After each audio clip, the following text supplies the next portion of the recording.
Hello बच्चों, good morning and you are watching Jagriti online learning app. बच्चों, अपने जो प्रीवियस क्लास में अपन ने केमिकल बॉन्डिंग 11th क्लास के जो चैप्टर में अपन ने जो टॉपिक कर लिया था वो था अपने वेस्पर्ड थ्योरी। वेस्पर्ड थ्योरी का मतलब है valence shell electron pair repulsion theory. उसके बाद में आज अपन एक नया टॉपिक करते हैं, केमिकल बॉन्डिंग टॉपिक चैप्टर के अंदर ही है। इसको अपन बोलते हैं valence bond theory. Valence bond theory. तो ये सबसे पहले ये चीज़ बताते हैं इसके बारे में कि वैलेंस बॉन्ड थ्योरी अपने कहाँ काम में आती है, कैसे इसका यूटिलाइजेशन अपन ले सकते हैं।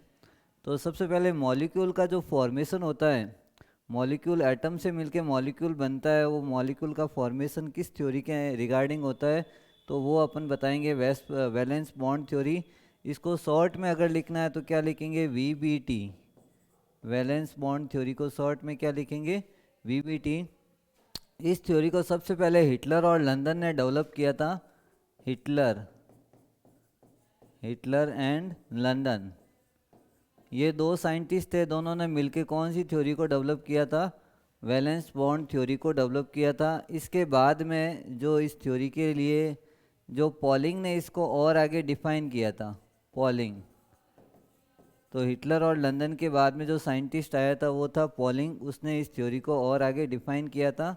तो इसमें अपन बताते हैं कि मॉलिक्यूल का फॉर्मेशन कैसे होगा, एटम मिलके मॉलिक्यूल कैसे बनेगा, और मॉलिक्यूल बनने के बाद में उसके बीच में कितनी बॉन्ड लेंथ बन सकती है और कितनी एनर्जी उसके अंदर रिलीज हो सकती है। तो कौन कौन सी चीज़ें अपन को इसमें करेंगे, बॉन्ड का फॉर्मेशन बताएंगे। बॉन्ड फॉर्मेशन कैसे होता है, इसके अलावा बॉन्ड लेंथ कैसे बनती है, और इसी के अलावा अपन बॉन्ड एनर्जी के बारे में इसमें डिस्कस करेंगे। बॉन्ड एनर्जी क्या होती है और कैसे रिलीज होती है, कैसे इसमें बॉन्ड डिसोसिएशन में एनर्जी यूटिलाइजेशन होती है, ये सारी चीज़ें अपन इस थ्योरी में करेंगे, वैलेंस बॉन्ड थ्योरी। तो वैलेंस बॉन्ड थ्योरी का शॉर्ट में मैंने नाम क्या बताया आपको, वीबीटी। वीबीटी को वैलेंस बॉन्ड थ्योरी बोलते हैं। सबसे पहले इस थ्योरी को किसने बताया था, हिटलर और लंदन, दो साइंटिस्ट थे, और दोनों ने इस थ्योरी के बारे में बताया था। इसको आगे डिफाइन किसने किया था, पॉलिंग ने किया था। और उसके इस थ्योरी को अपन क्यों पढ़ेंगे, बॉन्ड का फॉर्मेशन कैसे होता है, एटम से मॉलिक्यूल कैसे बनता है, बॉन्ड लेंथ क्या होती है और बॉन्ड एनर्जी क्या होती है, ये सारी इस थ्योरी के अंदर अपन डिफाइन करेंगे, बताएंगे। तो इस थ्योरी में सबसे पहले एक सिंपल एग्जांपल लेके अपन समझाते हैं हाइड्रोजन मॉलिक्यूल का फॉर्मेशन कैसे हुआ। तो नेक्स्ट पेज पे इसको लेते हैं, formation of hydrogen molecule. Formation of H2 molecule.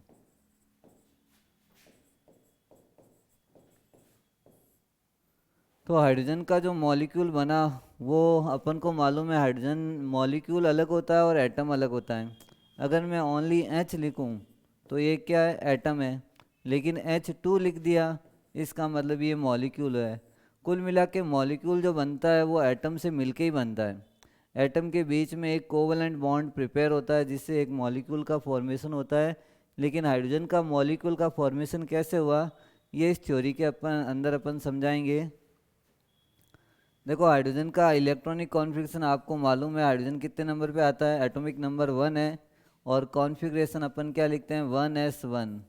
इसका मतलब हाइड्रोजन के वैलेंस शेल में एक इलेक्ट्रॉन है और इसके न्यूक्लियस में भी एक प्रोटॉन है। तो उसको हाइड्रोजन का अगर स्ट्रक्चर आपको बनाना है तो कैसे बनाएंगे, ये यहाँ पे एक ये ले लिया, यहाँ पे स्ट्रक्चर बना दिया, ये इसका न्यूक्लियस है और यहाँ एक वैलेंस सेल है और ये हाइड्रोजन है। और इसके वैलेंस सेल में अपन क्या बता रहे हैं, इलेक्ट्रॉन बता रहे हैं। ये एक इलेक्ट्रॉन है, रेड कलर का क्या हो गया, इलेक्ट्रॉन हो गया। तो ये एक एटम बताया अपन ने हाइड्रोजन का, ये न्यूक्लियस और इसके वैलेंस सेल में एक इलेक्ट्रॉन। अब एक हाइड्रोजन के बारे में ये है, एक इलेक्ट्रॉन ये है। अब दूसरा जो है वो भी एटम कैसा होगा हाइड्रोजन का, ये इस टाइप का होगा।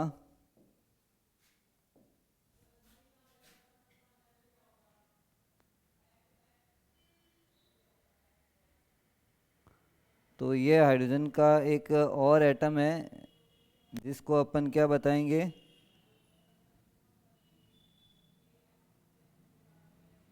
ये हाइड्रोजन का दूसरा एटम है। तो इसका भी अपन यहाँ न्यूक्लियस ले लेते हैं, ये न्यूक्लियस,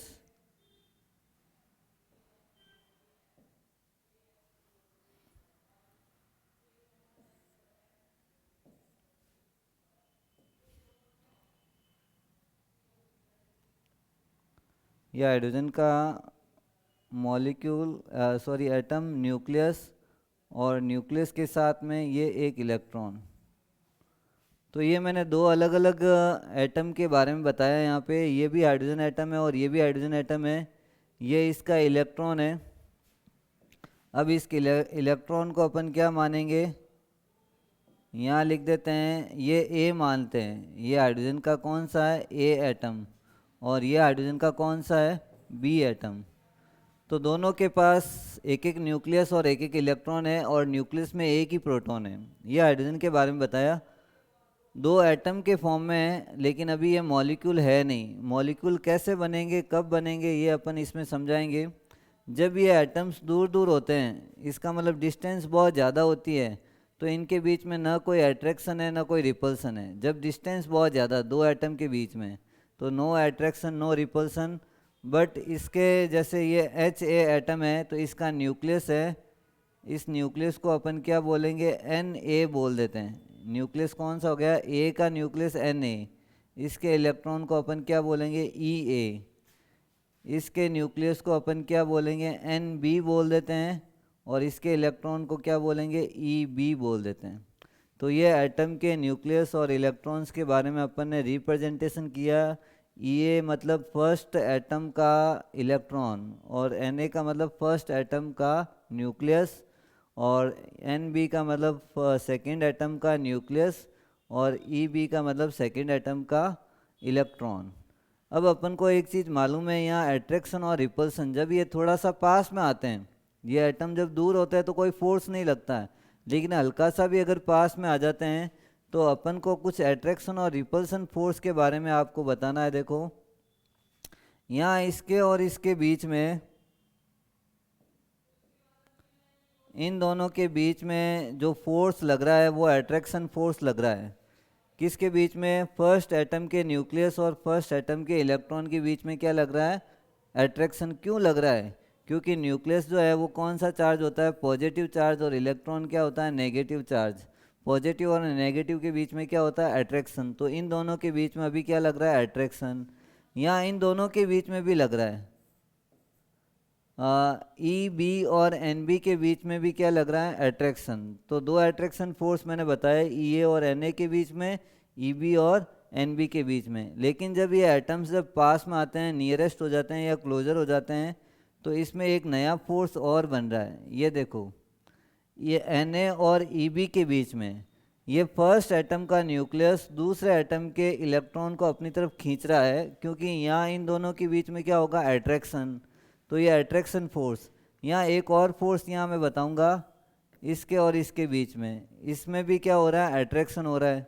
तो दोनों के बीच में अट्रैक्शन हो रहा है, तो अट्रैक्शन फोर्स मैं यहाँ साइड में लिख देता हूँ आपको चीज़ ये समझाने के लिए। ये तो डायग्राम आपको समझ में आ जाना चाहिए। यहाँ मैं लिख रहा हूँ attraction force, attraction force. Attraction force किस किस के बीच में है, देखो एन ए और किसके बीच में है, ई ए के बीच में, और एन बी और किसके बीच में है, ई बी के बीच में। ये अट्रैक्शन है। और एक अट्रैक्शन फोर्स है एन ए और ई बी के बीच में, और दूसरा एक और अट्रैक्शन है एन बी और ई ए के बीच में। ये चार फोर्स तो हो गए अट्रैक्शन के। अब जरूरी नहीं है सारे फोर्स अट्रैक्शन हो, कुछ रिपल्सन भी हो सकता है। और रिपल्सन कैसे होगा वो भी अपन बता देते हैं यहाँ पे। देखो यहाँ इसके न्यूक्लियस और इसके न्यूक्लियस के बीच में क्या होगा, रिपल्सन। तो रिपल्सन फोर्स कौन सा है यहाँ पे, Na और Nb के बीच में कौन सा फोर्स लग रहा है? रिपल्सन। यहाँ इलेक्ट्रॉन और इलेक्ट्रॉन के बीच में भी क्या होगा? रिपल्सन। ये इलेक्ट्रॉन और ये इलेक्ट्रॉन है, दोनों इलेक्ट्रॉनों के बीच में क्या हो जाएगा? Repulsion force. तो कुल मिला के अट्रैक्शन और रिपल्सन फोर्स दोनों अप्लाई है, लेकिन जब डिस्टेंस ज़्यादा होती है तो अट्रैक्शन फोर्स की वैल्यू क्या होती है? ज़्यादा, और रिपल्सन फोर्स की वैल्यू क्या हो जाएगी?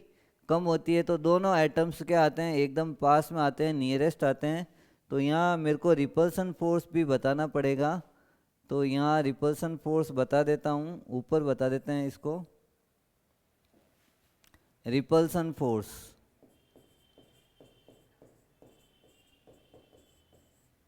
और रिपल्सन किस किस के बीच में हो रहा है?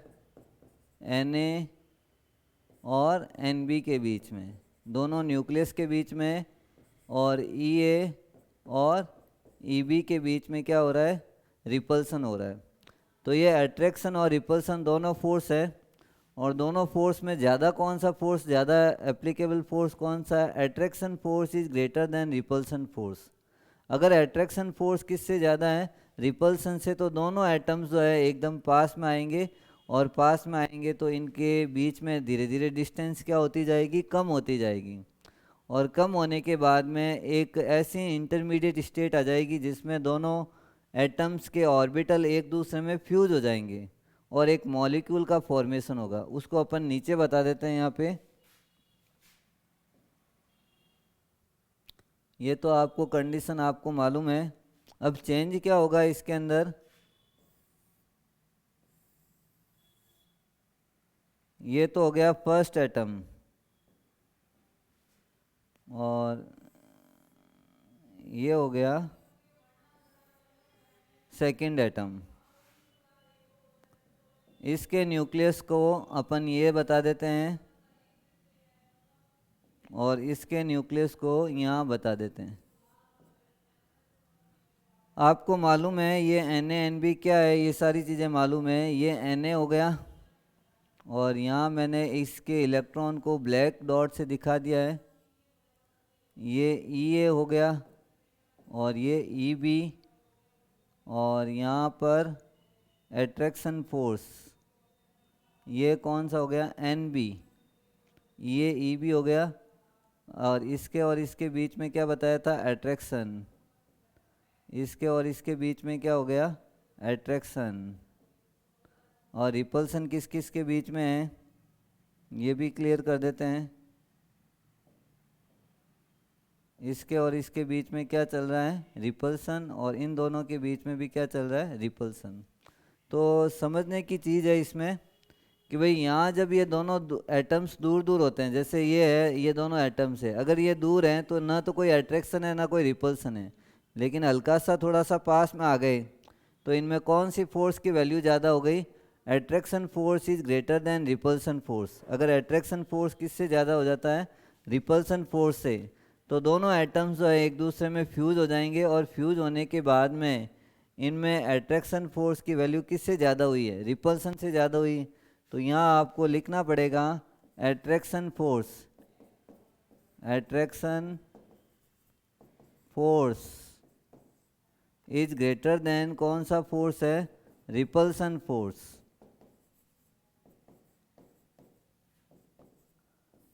अब ये कंडीशन अब ऐसी आ जाती है इसके बाद कि भाई रिपल्सन और अट्रैक्शन इक्वल हो जाते हैं। जैसे ये दोनों एटम्स दूर थे, कोई फोर्स नहीं था, लेकिन हल्का सा पास में आया तो अट्रैक्शन ज़्यादा हुआ। अब मेरे पास ऐसी कंडीशन आ गई, ये दोनों एक दूसरे में फ्यूज हो गए। अब अट्रैक्शन और रिपल्सन दोनों क्या हो गए? बराबर हो गए। तब इसके बीच में एक इक्विलिब्रियम डिस्टेंस अरेंज हो जाती है। दोनों न्यूक्लियस के बीच की डिस्टेंस को अपन बोलेंगे बॉन्ड लेंथ, और यहाँ इनके पास में क्या आ जाती है? स्टेबिलिटी आ जाती है। अब रिपल्सन फोर्स क्या होगा? ज़्यादा होने लग जाएगा। अगर इनको और पास में लेके आओगे तो रिपल्सन फोर्स ज़्यादा हो जाएगा। तो यहाँ बॉन्ड जो बनेगा वो इक्विलिब्रियम डिस्टेंस सेट हो जाएगी, और उसी को अपन क्या बोलते हैं? Bond length. और बॉन्ड एनर्जी जो है, इसमें जो एनर्जी रिलीज हो जाएगी बॉन्ड बनने के बाद में, जो एनर्जी रिलीज होती है उसको अपन क्या बोलेंगे? Bond energy. तो कैसे अट्रैक्शन और रिपल्सन फोर्स एप्लीकेबल होता है, ये चीज़ें अपन को मालूम होनी चाहिए। क्या कि अगर ज़्यादा डिस्टेंस है तो कोई अट्रैक्शन रिपल्सन नहीं होता है, लेकिन डिस्टेंस अगर थोड़ी सी कम हो जाती है तो attraction force is greater than repulsion force, और अट्रैक्शन फोर्स रिपल्सन से ज़्यादा हो जाता है, और उसके बाद में क्या बन जाता है, इन दोनों के बीच में एक बॉन्ड बन जाता है, और इसी बॉन्ड को अपन क्या बोलते हैं, कोवलेंट बॉन्ड। तो ये जो मैंने स्ट्रक्चर सारा बताया है ये पहले की कंडीशन है, और ये बॉन्ड बनने के बाद की कंडीशन है। Before the formation of bond and after the formation of bond ये कंडीशन आएगी, और इसमें बॉन्ड का फॉर्मेशन होगा। और इससे ज़्यादा ये डिस्टेंस पास में नहीं आ पाएंगे। क्यों नहीं आएंगे? क्योंकि repulsion force is greater than attraction force. अब रिपल्सन फोर्स क्या होने लग जाएगा, ज़्यादा होने लग जाएगा अट्रैक्शन फोर्स से। तो इसमें बॉन्ड का फॉर्मेशन इस टाइप से होता है। तो इसके बारे में आपको लैंग्वेज कैसे बनानी है, क्या लिखना है, ये चीज़ भी आपको क्लियर होनी चाहिए। एक बार वापस से ध्यान से स्ट्रक्चर देख लो। ये डायग्राम जो है थोड़ा सा नीचे बना है, मेरे एकदम सामने बनना चाहिए, हल्का सा थोड़ा नीचे बना है। तो थोड़ा सा डायग्राम में, हालांकि दोनों का साइज सेम है, लेकिन नीचे जो मैंने डायग्राम बनाया है वो वापस एकदम सेम साइज के दो एटम बनाए हैं, दोनों हाइड्रोजन है, और दोनों के न्यूक्लियस हैं, दोनों के इलेक्ट्रॉन काले डॉट से बताए हैं। और अट्रैक्शन का फोर्स किससे ज़्यादा हो गया, रिपल्सन से। तो दोनों क्या आ रहे हैं, पास में आ रहे हैं, और इसमें मॉलिक्यूल का फॉर्मेशन हो रहा है। अब इस थ्योरी को अपन लिख देते हैं ताकि आपको ये चीज़ याद रहे कि कैसे मॉलिक्यूल का फॉर्मेशन इसमें हुआ।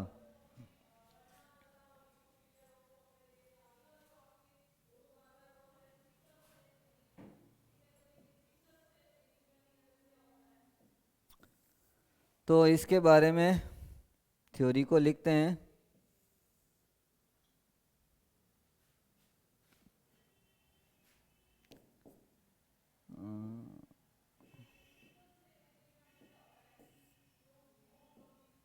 इन दिस थ्योरी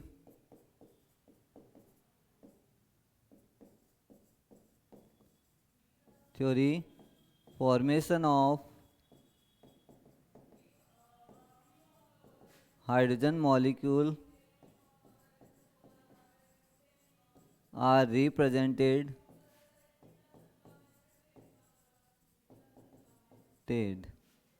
हाइड्रोजन मॉलिक्यूल का फॉर्मेशन इसमें बनाया अपन ने, रिप्रेजेंट किया है।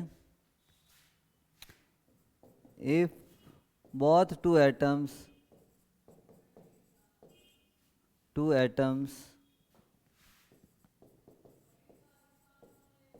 have maximum distance,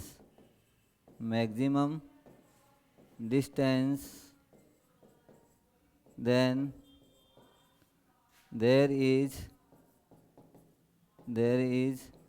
no attraction and repulsion force are found. repulsion force are found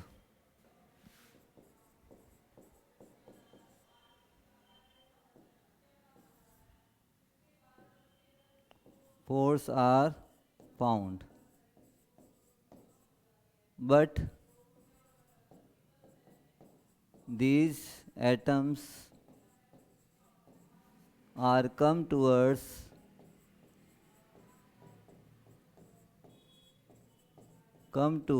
then attraction force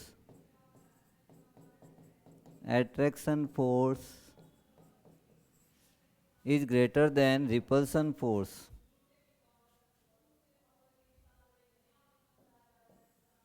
Attraction force is greater than repulsion force.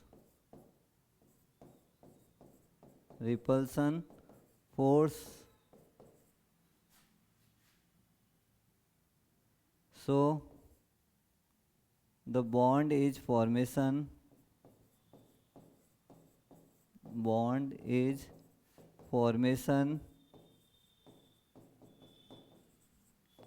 in between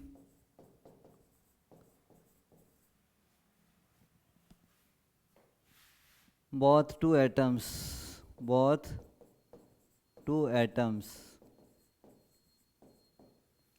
that is known as that is known as covalent bond.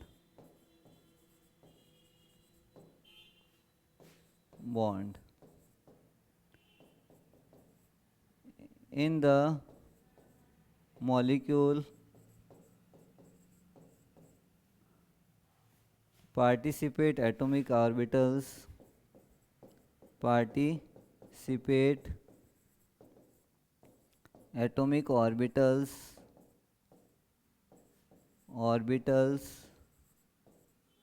have opposite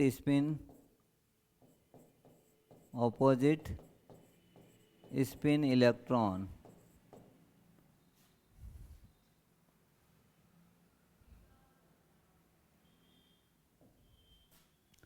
After the formation of bond,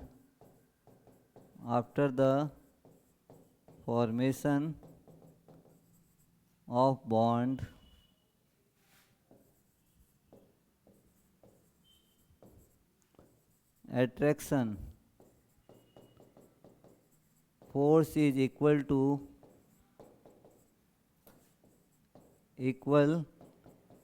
repulsion force.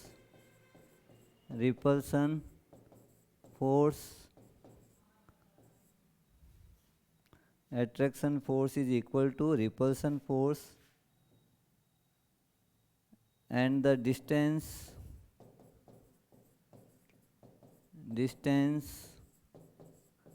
between two nucleus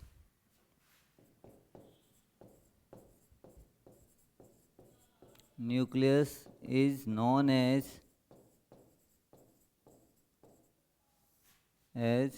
bond length. तो ये इसकी theory है formation of molecule का, hydrogen molecule की theory है. इस theory को वापस एक बार देख लेते हैं. In this theory formation of H2 molecule are represented. अभी जो अपन ने डायग्राम बनाया है वो हाइड्रोजन मॉलिक्यूल का फॉर्मेशन बताया है. If both two molecules have a maximum distance then there is no attraction and repulsion force are found. जब ये डिस्टेंस ज़्यादा होती है तो इसमें कोई अट्रैक्शन रिपल्सन फोर्स नहीं मिलता है. Found if these atoms come towards, then the attraction force is greater than repulsion force, so the bond is formation in between the two atoms, that is known as covalent bond. ये जो bond बना हुआ है इसको अपन क्या बोलेंगे यहाँ पे, covalent bond. In this the molecule participate the atomic orbitals have a opposite spin electrons. जो इलेक्ट्रॉन्स का स्पिन है, यहाँ जो इलेक्ट्रॉन्स है इनके साथ में, और वो इलेक्ट्रॉन्स जो है वो अपोजिट स्पिन है. अपोजिट स्पिन का मतलब है एक इलेक्ट्रॉन क्लॉकवाइज स्पिन करेगा तो दूसरा कैसे करेगा, एंटी क्लॉकवाइज स्पिन करेगा. तो एटॉमिक ऑर्बिटल जितने भी यहाँ पार्टिसिपेट करेंगे मॉलिक्यूल के फॉर्मेशंस में, उसमें अपन अपोजिट स्पिन वाले इलेक्ट्रॉन्स को ही पार्टिसिपेट करवाएंगे. सेम स्पिन वाले इलेक्ट्रॉन एक दूसरे को रिपेल ज़्यादा करेंगे तो उसमें मॉलिक्यूल का फॉर्मेशन पॉसिबल नहीं है. तो after the formation of molecule bond, attraction force is equal to the repulsion force and the distance between nucleus is known as bond length. तो यहाँ attraction force किसके इक्वल हो जाता है, repulsion force के इक्वल हो जाता है. उस समय जो लेंथ हो जाती है न्यूक्लियस के बीच की, जैसे ये दोनों बॉन्ड बना दिए, दो एटम्स थे दोनों ने बॉन्ड बना दिया. अब इन दोनों के बीच के न्यूक्लियस की डिस्टेंस को अपन क्या बोलेंगे, बॉन्ड लेंथ. तो बॉन्ड लेंथ जो बॉन्ड फॉर्मेशन होता है उसमें दोनों एटम के न्यूक्लियस के बीच की डिस्टेंस को अपन क्या बोलेंगे, बॉन्ड लेंथ.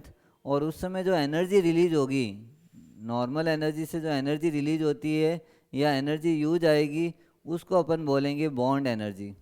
तो अब यहाँ एक डायग्राम के थ्रू और बताएंगे, यहाँ पे कर्व बनाएंगे जिसमें बताएंगे कितना बॉन्ड लेंथ या कितनी बॉन्ड एनर्जी इसमें पॉसिबल है. हाइड्रोजन का मॉलिक्यूल का ये कर्व है. कर्व बनाएंगे पोटेंशियल एनर्जी और इंटर मॉलिकुलर डिस्टेंस या इंटर न्यूक्लियर डिस्टेंस के बीच में कर्व बनाना अपन को. नेक्स्ट पेज पे ये कर्व बनाते हैं.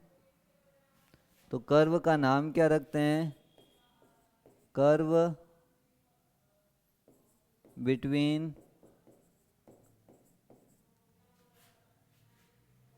पोटेंशियल एनर्जी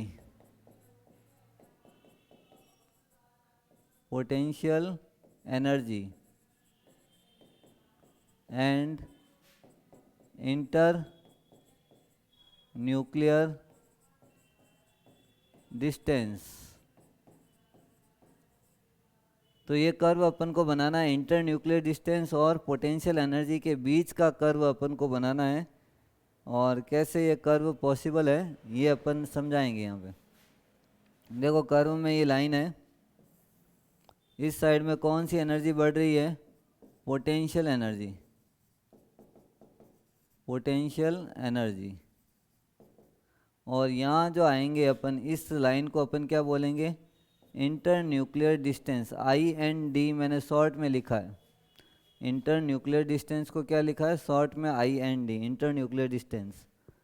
तो जब इंटर न्यूक्लियर डिस्टेंस या इंटर एटॉमिक डिस्टेंस ज़्यादा होती है और इस साइड में क्या इंक्रीज हो रहा है, पोटेंशियल एनर्जी। तो ये जब डिस्टेंस ज़्यादा है उस समय इनकी एनर्जी भी ज़्यादा है। जब ये इंटर न्यूक्लियर डिस्टेंस क्या है, बहुत ज़्यादा है, तो इसमें ना तो कोई अट्रैक्शन है ना कोई रिपल्सन है। और ये इनके बीच में जो डॉट लगाए हुए हैं ये इनके न्यूक्लियस की बात कर रहे हैं अपन। तो न्यूक्लियस के चारों तरफ इलेक्ट्रॉन रिवॉल्व करता है और ये इनके बीच में भी डिस्टेंस ज़्यादा है, तो ना कोई अट्रैक्शन है ना कोई रिपल्सन है। तो इनकी एनर्जी हाई है, लेकिन थोड़े टाइम बाद में अट्रैक्शन रिपल्सन चालू हो गया तो थोड़ी सी डिस्टेंस कम हो गई। तो अब इनमें कौन सी चीज़ चालू हो गई, अट्रैक्शन फोर्स ज़्यादा होने लग गया रिपल्सन से। और इसके बाद में एक इक्विलिब्रियम डिस्टेंस अरेंज हो गई।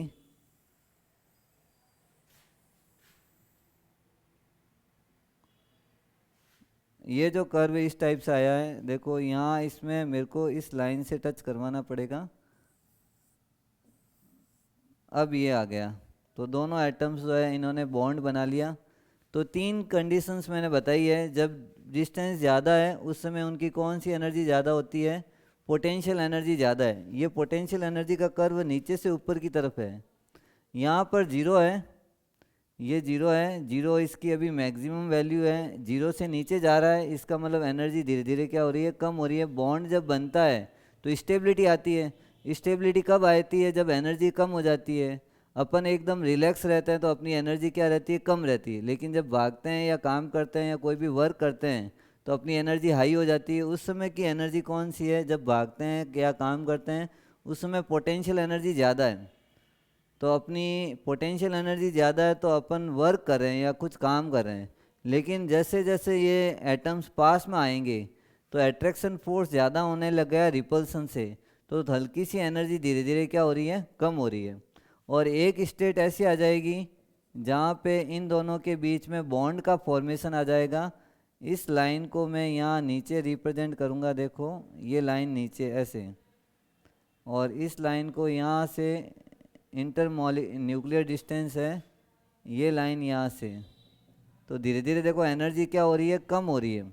और एक टाइम ऐसा आएगा जहाँ पर इन दोनों के बीच में बॉन्ड फॉर्मेशन हो जाएगा, और बॉन्ड फॉर्मेशन होने के बाद में इनकी एनर्जी, पोटेंशियल एनर्जी बिल्कुल कम हो जाएगी। अब इंटर न्यूक्लियर डिस्टेंस इसके बीच में ज़्यादा है, यहाँ से यहाँ तक क्या चीज़ इंक्रीज हो रही है, इंटर न्यूक्लियर डिस्टेंस। जब ये डिस्टेंस ज़्यादा है तो इनकी एनर्जी भी क्या है, ज़्यादा है। तो डिस्टेंस धीरे धीरे अपन कम कर रहे हैं तो एनर्जी क्या होती जा रही है, कम हो रही है। और जब बॉन्ड का फॉर्मेशन हो जाएगा उस समय एनर्जी बिल्कुल लो हो जाएगी। तब उनके बाद में एटम्स के अंदर क्या आ जाएगी, स्टेबिलिटी आ जाएगी, मॉलिक्यूल का फॉर्मेशन हो गया यहाँ पे। अब आप कह रहे हो दोनों को और ज़्यादा पास में लाओगे तो अब स्टेबिलिटी वापस ख़त्म होती जाएगी। और इंटर न्यूक्लियस डिस्टेंस अगर कम करेंगे और ज़्यादा कम, एक लिमिटेड डिस्टेंस है, जैसे इसमें हाइड्रोजन और हाइड्रोजन के बीच में जो डिस्टेंस हो जाती है वो 74 पिकोमीटर तक अरेंज हो जाती है। ये 74 पिकोमीटर यहाँ दोनों न्यूक्लियस के बीच की डिस्टेंस है। अगर आप इनको और ज़्यादा पास में लाओगे तो वो अनस्टेबल हो जाएगा। अब यहाँ से एनर्जी वापस और इंक्रीज हो रही है। जब ज़्यादा पास में एटम को लाओगे तो अनस्टेबिलिटी क्रिएट होती है। लेकिन यहाँ इनके बीच में एक डिस्टेंस सेट हो गई, इस डिस्टेंस को अपन क्या बोलेंगे, बॉन्ड लेंथ। और यहाँ से लेके यहाँ तक की जो एनर्जी रिलीज हुई है ये लगभग होती है 435 किलो जूल पर मोल। ये एनर्जी यहाँ से रिलीज हो रही है और इस रिलीज एनर्जी को ही अपन क्या नाम देते हैं, बॉन्ड एनर्जी। देखो यहाँ एनर्जी का ऑर्डर था, ये 0 एनर्जी है, 0 से ये इसके बीच में कुछ डिस्टेंस है और वो डिस्टेंस कितनी है यहाँ पे 435 किलो जूल पर मोल एनर्जी, एक मोल की एनर्जी इसमें इतनी रिलीज होती है जब ये हाइड्रोजन मॉलिक्यूल का फॉर्मेशन हुआ।